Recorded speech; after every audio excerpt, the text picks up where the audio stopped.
네, 오늘 함께 나누실 말씀은 구약성경 이사야서 7장 14절 말씀입니다. 이사야서 7장 14절 말씀.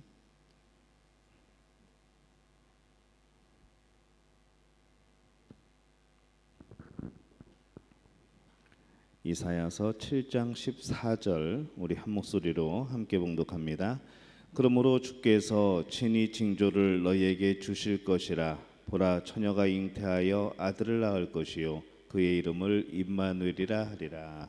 아멘. 우리 한 군데 더 보겠습니다. 신약성경 요한복음 1장 14절입니다. 요한복음 1장 14절 우리 한 목소리로 함께 봉독합니다. 말씀이 육신이 되어 우리 가운데 거하심에 우리가 그의 영광을 보니 아버지의 독생자의 영광이요 은혜와 진리가 충만하더라. 아멘. 할렐루야. 하나님의 은혜가 여러분과 함께 할 줄로 믿습니다. 베스베베 대규모 사회적 통제가 다시 시작됨으로 인해서 교회는 온라인으로 예배를 드리고 있습니다. 지금 교회 현장에는 온라인 방송을 위해서 최소 인원으로 진행을 하고 있습니다. 계속해서 기도해 주시고 다시 우리 예배의 기쁨을 또 모이는 기쁨을 맛볼 수 있도록 그렇게 함께 중보해 주시기를 바랍니다. 계속해서 이렇게 고백하라, 우리들의 신앙 고백, 이 사도신경에 대해서 계속해서 말씀을 나누고 있습니다. 오늘은 이 성령을 통한 성육신, 그는 성령으로 잉태되어 동정녀 마리아에게서 나시고 라는 부분에 대해서 함께 말씀을 나눕니다. 우리가 처음에 아버지 하나님에 대해서 고백을 했고, 그 다음에 천지의 창조주이신 하나님, 전능하신 분, 그런 하나님을 우리가 고백을 처음에 합니다. 그 다음에 예수님에 대한 고백이 시작될 때에 하나님의 유일하신 아들, 우리 주가 되시고 예수 그리스도 이렇게 우리가 그렇게 고백을 하죠. 그 다음에 오늘 부분이 그는 성령으로 잉태되어 동정녀 마리아에게서 나시고 라는 부분입니다.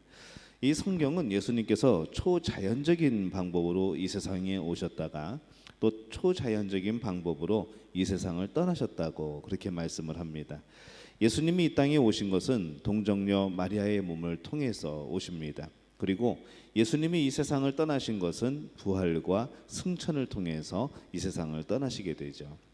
근데 오늘 이 말씀을 가만히 보면은 이사야서 7장 14절 말씀에 우리가 이 성탄절에도 많이 우리가 이 본문을 쓰는데 주께서 친히 징조를 너희에게 주실 것이라. 보라, 처녀가 잉태하여 아들을 낳을 것이요 그의 이름을 임마누엘이라 하리라.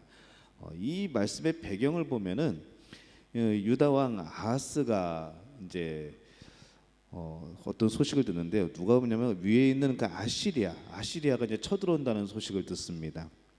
이제 고민을 하죠. 그래서 이제 북이스라엘과 이 남유다와 이제 아람이 합쳐서 야, 우리가 저 아시리아를 한번 막아보자라고 그렇게 한번 동맹을 맺어보자고 협상을 합니다. 근데 이 유다 왕 아하스가 가만히 보니까 이 조그만 나라 셋이 모여가지고 이 아시리아를 어떻게 해보려고 하니까 도저히 이게 힘에 부딪힙니다. 그래서 아시리아와 동맹을 맺어서 이제 나머지 북이스라엘과 아람을 쳐볼까라는 생각도 해보는 것이죠.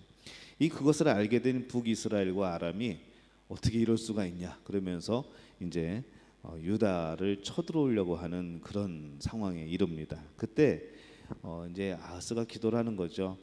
이거 어떻게 해야 될까? 그때 이사야 선지자가 하나님의 말씀을 전하는데 하나님 앞에 징조를 구하라, 증표를 구하라, 그렇게 하나님이 말씀하신다고 선지자가 전해줍니다. 그때 이 아하스 왕이 하나님께 이제 징표를 구하죠. 하나님 어떻게 해야 되겠습니까? 라고 물어보니까 하나님이 주께서 친히 징조를 너에게 주실 것이라. 보라, 처녀가 잉태하여 아들을 낳을 것이요 그의 이름을 임마누엘이라 하리라 라는 징표를 주십니다. 그러니까는 처녀의 몸에서 처녀가 잉태하여서 아들을 낳으면 바로 하나님이 우리와 함께 하시는 것이고 바로 그 역사가 너희들 가운데 임하여서 너희들이 구원을 받는다는 그런 증표를 주십니다. 이 아하스 왕이 그 증거를 받았을까요? 못 받았을까요? 이루어졌을까요? 안 이루어졌을까요? 그 당시에는 이루어지는 것을 못 보고 죽었습니다. 하지만은 오랜 시간이 지난 이후에 바로 예수님이 태어남으로 인하여서 그 하나님의 약속은 이루어지고 바로 오늘 우리에게 임마누엘 하나님이 우리와 함께 하시다는 증거가 나타나게 된 겁니다. 예수님의 그런 초자연적인 오심과 그다음에 이 땅을 떠나신 것에 대해서 말씀을 드렸는데, 이 예수님의 초자연적인 탄생과 떠나심은 예수님이 인간일 뿐 아니라 인간 이상인 것을 우리에게 보여주시는 것이죠. 예수님의 지상 생활은 온전히 인간적인 것이었습니다. 감정 그대로 다 느끼고 배고픔도 느끼시고 또 아픈 것도 느끼시고 우리 인간이 겪을 수 있는 똑같은 그런 감정과 여러 가지 육체적인 그런 어려움들을 겪으십니다. 그와 동시에 예수님은 또 신성을 가진 그런 분입니다. 하나님과 함께 창조의 일을 담당하셨던 분이죠. 그분이 인간의 몸을 입고 이 땅에 오신 겁니다. 그러면 이 성령으로 잉태되어 동정녀 마리아에게서 나셨다라는 말은 어떤 의미를 가지고 있을까요? 이에 대한 대답은 이렇습니다. 언제나 참되고 영원한 하나님이신 하나님의 아들이 동정녀 마리아의 몸과 피로부터 바로 인간의 본성을 취하시고 성령의 역사로 태어나셔서 다윗의 참된 후손이 되셨으니 죄를 제외하고는 모든 면에 있어서 그의 형제들과 같다라는 그런 대답입니다. 굉장히 길고 복잡하죠. 사실은 제가 천천히 읽은 이유가 이 하나하나에 다 의미가 있거든요. 이 예수님이 이 동정녀를 통해서 나온 그런 진실성에 대해서 막 여러 가지 사람들이 말을 합니다. 하지만은 우리가 이 예수님이 동정녀 마리아의 몸을 통해서 이 땅에 오셨다고 하는 것은 아주 큰 두 가지의 의미를 가집니다. 첫 번째로 예수님은 진정한 인간으로 이 땅에 오셨다는 겁니다. 다시 말해서 예수님은 유령이나 천사가 아닌 참된 인간으로 오셨다는 것이죠. 왜 이것을 고백해야 됐는가 하면은 이 초대교회 당시에 가현설이라는 것을 주장하는 그런 이단이 있었습니다. 이 가현설이 뭔가 하면은 영지주의라는 그런 사상에 뿌리를 두고 있는데, 이 영지주의의 특징은 뭔가 하면은 이원론입니다. 육과 영을 분리하는 것이죠. 그래서 몸과 정신 이것을 분리해서 육은 악하다고 보는 겁니다. 그러다 보니까 이 하나님께서 육신의 몸을 입고 이 땅에 오신다는 것은 있을 수가 없는 일이죠. 만약에 그렇게 오신다고 한다면은 육신 자체가 악하기 때문에 하나님이 악한 신이 되어버립니다. 그래서 그들은 예수님께서 이 땅에 오신 것은 진짜 사람의 몸을 입고 오신 것이 아니고 단지 사람이 되신 것처럼 그렇게 보일 뿐이다 라는 그런 의미에서 가현설이라고 하는 거죠. 가짜로 현실로 나타난 것이다 라는 그런 뜻입니다. 이런 이단이 있었습니다. 그래서 이에 대해서 이것을 방어하기 위해서 또 이 사도들의 가르침을 왜곡되게 하지 않기 위해서 바로 이 내용을 집어넣게 된 것이죠. 이에 대해서 사도 요한은 요한일서 4장 1절에서 3절 말씀에 보면은 이렇게 말씀을 합니다. 사랑하는 자들아, 영을 다 믿지 말고 오직 영들이 하나님께 속하였나 분별하라. 많은 거짓 선지자가 세상에 나왔습니다.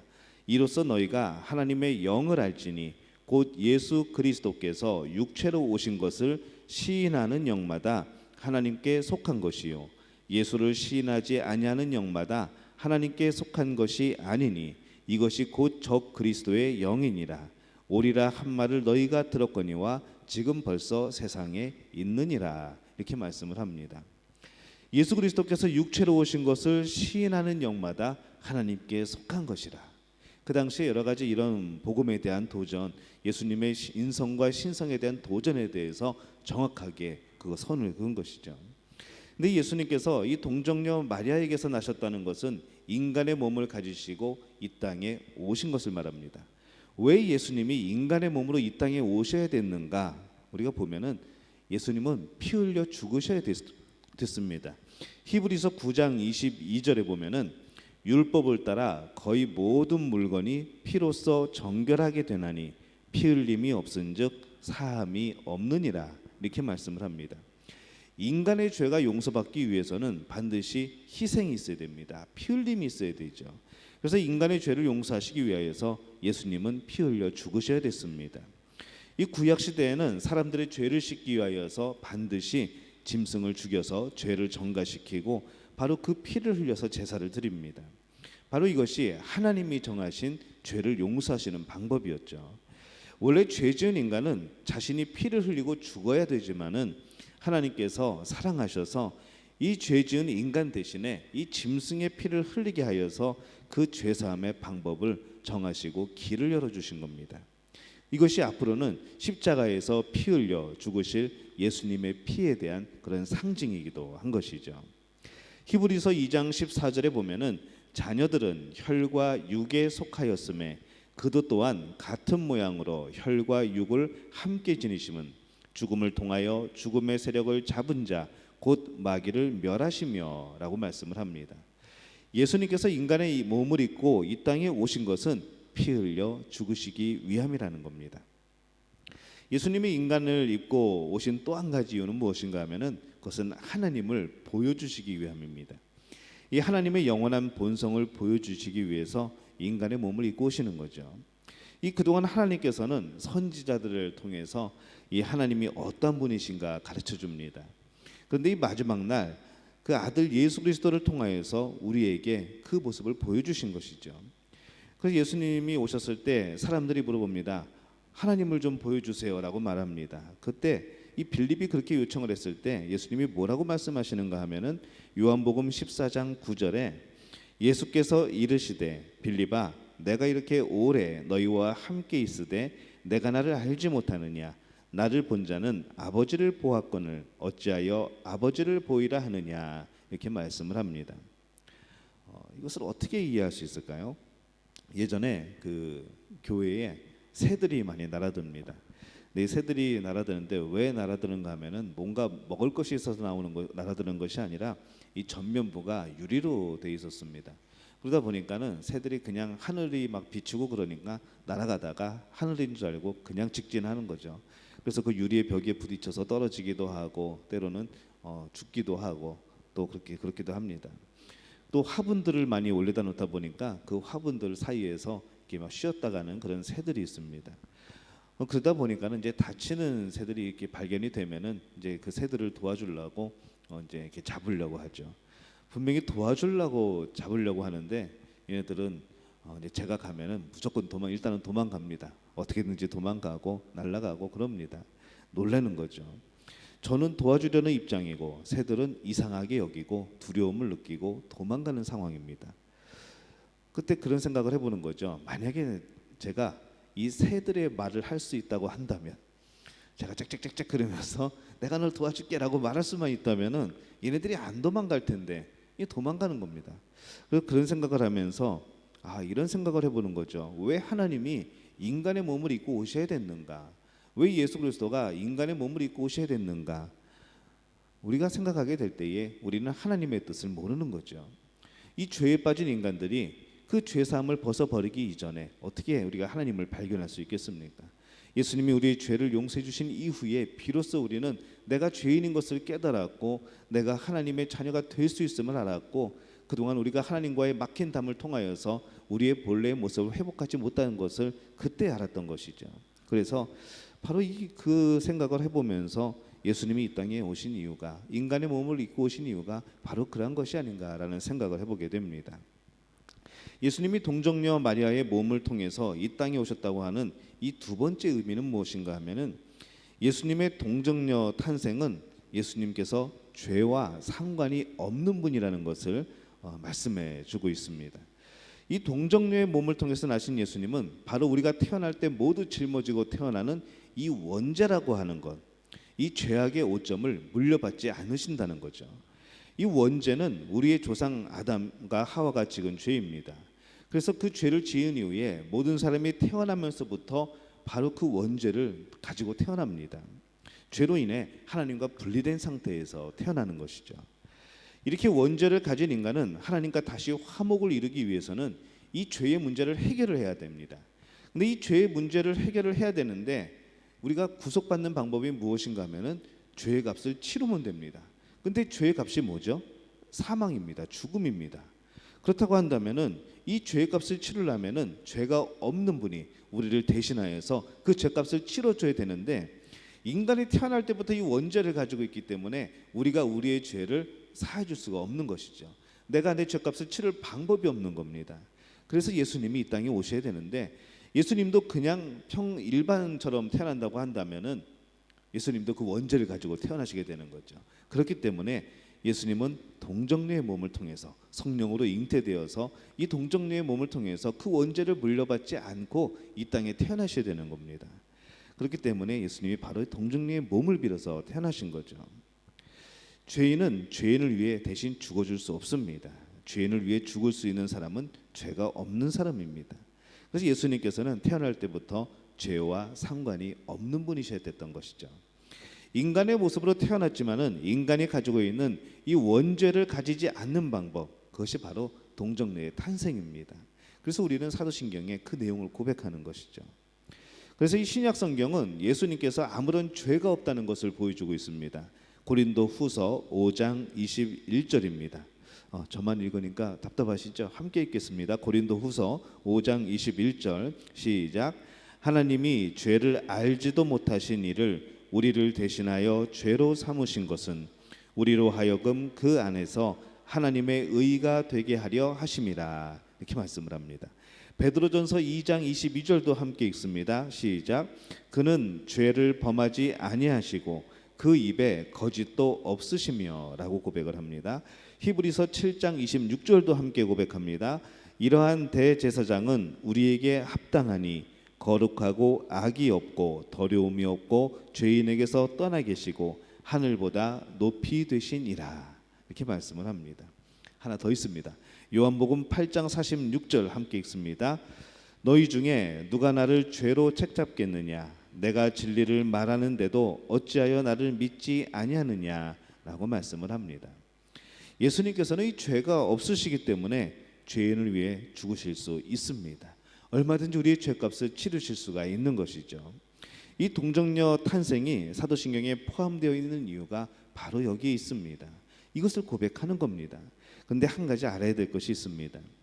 이 구절을 가만히 보면서 이것은 예수님의 성육신, 말씀이 육신이 되어 이 땅에 오신 것을 증거하는 것이지 예수님의 육신적인 어머니 이 마리아의 영광을 증거하는 것이 아니라는 것이죠. 초점이 예수 그리스도십니다. 죄 없이 이 땅에 육체를 입고 오신 예수님, 바로 그 예수님을 증거하는 겁니다.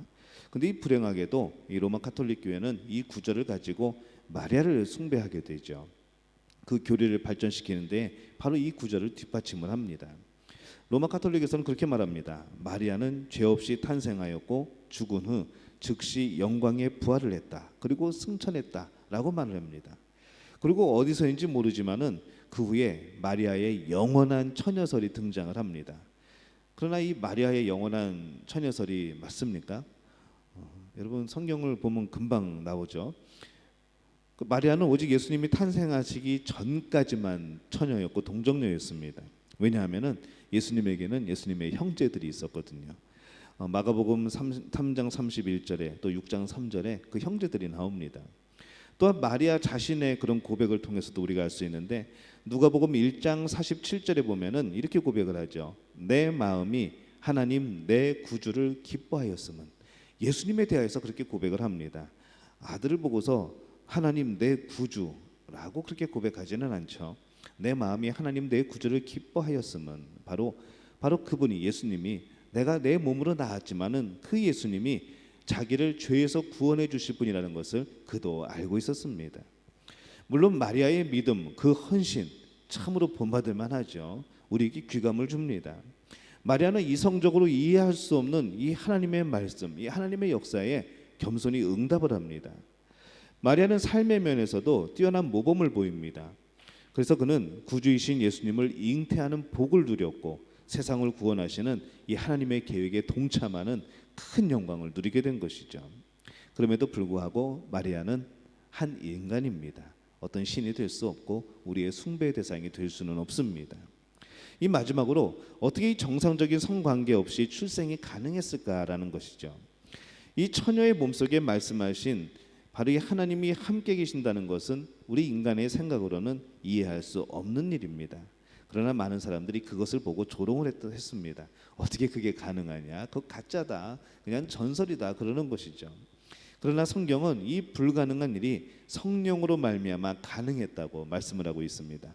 마태복음 1장 18절에 보면은 예수 그리스도의 나심은 이러하니라. 그의 어머니 마리아가 요셉과 약혼하고 동거하기 전에 성령으로 잉태된 것이 나타났더니라고 말씀을 합니다.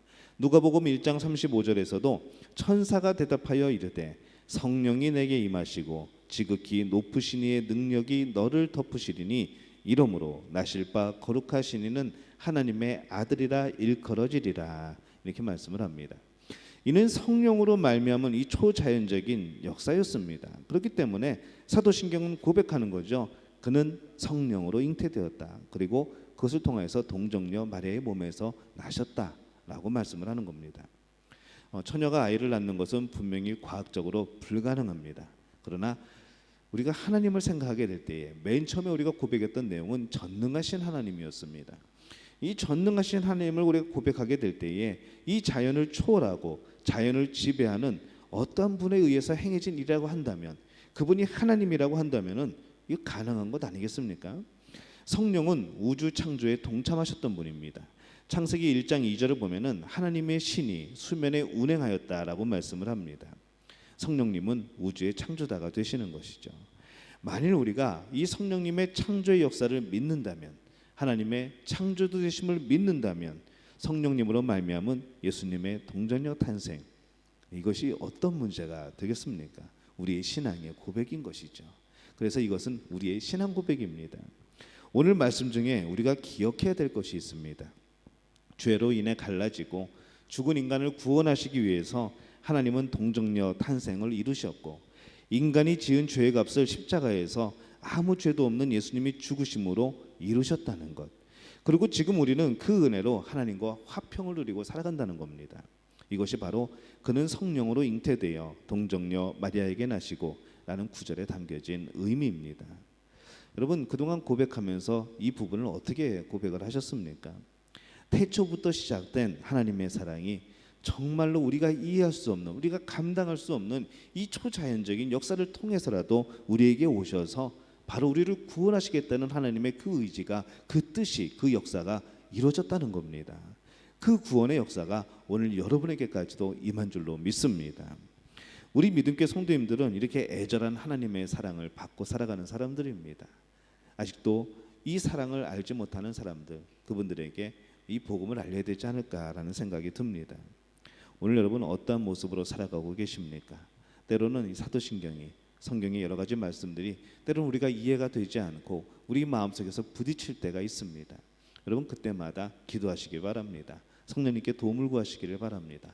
성령께서 그것을 이해할 수 있도록, 내 마음속에서 믿어질 수 있도록 성령님 확신을 주옵소서라는 기도가 그래서 필요한 것이죠. 하나님의 말씀은 고백하는 겁니다. 하나님의 말씀은 선포하는 겁니다.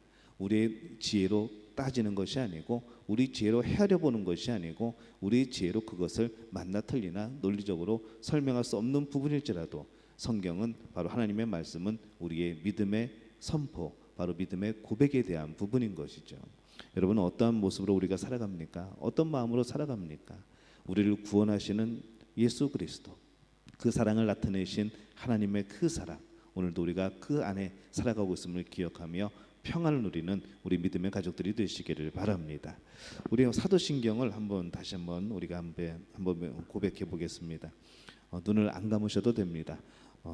사도신경 있으시면 같이 읽으시고 우리가 한 구절 한 절 보면서 다시 한번 이 안에 담겨진 뜻 생각하면서 우리 처음부터 끝까지 한번 고백을 하겠습니다. 나는 전능하신 아버지 하나님, 천지의 창조주를 믿습니다. 나는 그의 유일하신 아들 우리 주 예수 그리스도를 믿습니다. 그는 성령으로 잉태되어 동정녀 마리아에게서 나시고 본디오 빌라도에게 고난을 받아 십자가에 못 박혀 죽으시고 장사된 지 사흘 만에 죽은 자 가운데서 다시 살아나셨으며 하늘에 오르시어 전능하신 아버지 하나님 우편에 앉아 계시다가 거기로부터 살아있는 자와 죽은 자를 심판하러 오십니다. 나는 성령을 믿으며 거룩한 공교회와 성도의 교제와 죄를 용서받는 것과 몸의 부활과 영생을 믿습니다. 아멘. 아직도 많이 남았네요. 매주 수요일마다 우리 한 구절 한 구절 우리의 신앙을 고백하도록 하겠습니다. 오늘 말씀 가운데에 그 아하스 왕에게 주셨던 하나님의 응답, 처녀가 잉태하여 아들을 낳으면 바로 그것이 임마누엘이고 바로 그것이 너에게 주는 징조다라고 말씀을 합니다. 하나님이 하신다면 하시는 것이죠. 2000년이 지나던 몇백 년이 지나던 상관없이 하나님이 약속하신 것은 분명히 이루어진다는 것을 우리는 믿습니다. 우리는 그 믿음으로 기도하고 하나님께 간구하시는 것이죠. 그리고 하나님이 약속하신 것은 반드시 이루어집니다. 그렇기 때문에 우리가 하나님께 소망을 두는 것이고 하나님을 찬양하는 것이고 또 하나님을 기뻐하는 것이죠.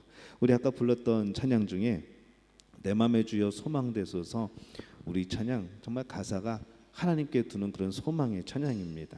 그래서 우리 이 찬양 한번 부르고 우리 통성으로 기도하고 이렇게 하겠습니다.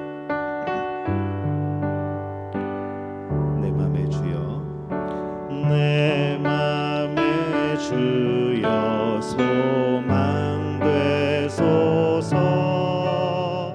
주 없이 모든 일 헛되어라. 밤에나 낮에나 주님 생각,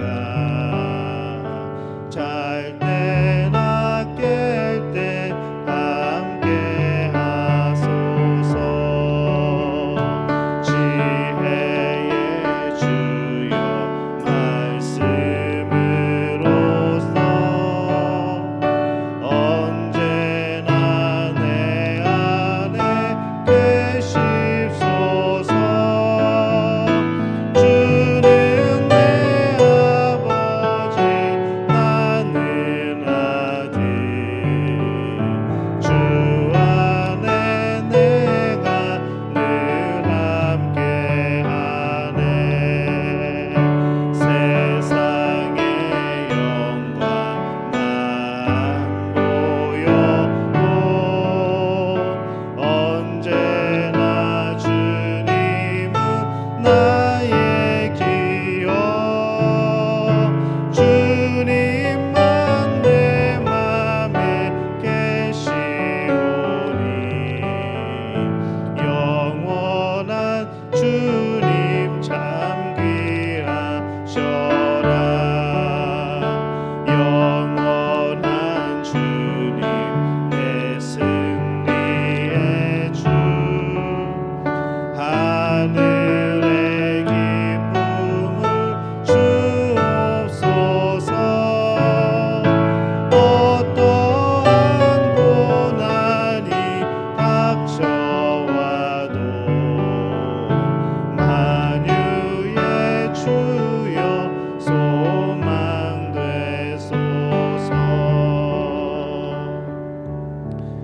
이 소망이 우리와 함께하는 줄로 믿습니다. 오늘 임마누엘의 하나님이 우리와 함께하시는 줄로 믿습니다. 여러분 기도할 때마다, 여러분 뭐 답답한 일이 있을 때마다 하나님이 항상 함께 계심을 기억하시기를 바랍니다. 떠나지 않으실 것이고 함께하실 것이고 지키실 것이고 보호하실 줄로 믿습니다. 그것이 어떤 어려움일지라도 어떤 장애물이 있을지라도 하나님의 그 사랑에서 우리를 끊을 수가 없는 것이죠. 오늘 그것을 소망을 두고 살아가시기를 바랍니다. 여러분 마음에 소망을 가지고 살아가게 될 때에 평안이 임하고 여러분 앞에 있는 많은 그런 사탄의 그런 어려움들, 사탄의 그런 계계들이, 유혹들이 사라지게 될 줄로 믿습니다. 오늘 우리가 주여 한번 외치고 기도할 때에 하나님 나와 함께 하심에 감사를 드립니다. 이 땅에 말씀이 육신이 되어 육신의 몸을 입고 오신 예수님, 또한 신성을 가지신 예수님, 우리가 생각하게 될 때에 하나님의 그 사랑을 다시 한번 느끼게 됩니다.